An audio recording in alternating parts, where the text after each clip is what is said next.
યશરાજસિંહ ગોહિલ મોત કેસમાં મોટો ખુલાસો થયો છે। પોલીસ તપાસમાં સામે આવ્યું છે કે અકસ્માતે ગોળી છૂટતા મરણ જનાર રાજેશ્વરી બહેનને માથાના ભાગમાં ગોળી વાગે તેવી શક્યતા દેખાતી નથી। આ સાથે રિવોલ્વરમાં 2 બુલેટ હતા જે બંને ફાયર થયેલ છે।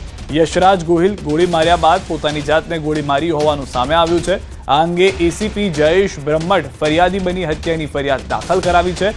પ્રાથમિક માહિતી અનુસાર બંને દંપતી રાત્રે સંબંધીના ઘરે જમવા ગયા હતા, જેના સીસીટીવીની પણ તપાસ કરવામાં આવી રહી છે। સંબંધીના ઘરેથી આવીને રોડ પર જ્યુસ પીવા ગયેલા હતા। આ સમયે તેમની પાસે રિવોલ્વર હતી કે નહીં તેની પણ તપાસ કરવામાં આવી રહી છે।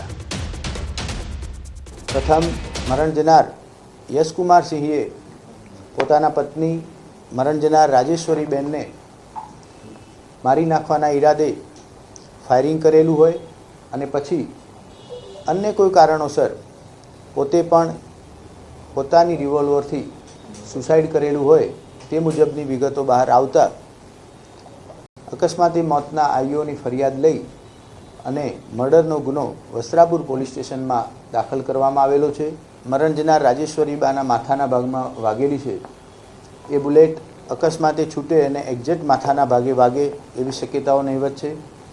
બીજું, રિવોલ્વરમાં ફક્ત 2 જ બુલેટ હતી, અન્ય કોઈ બુલેટ હતી નહીં, એટલે આઈઓનું એવું સ્પષ્ટપણે માનવું છે કે 2 બુલેટ એક મરણ જનાર રાજેશ્વરી બેનને મારવામાં આવી અને અગમ્ય કારણોસર પોતે પણ યશકુમાર સિંહજીએ સુસાઇડ કરી લીધેલું।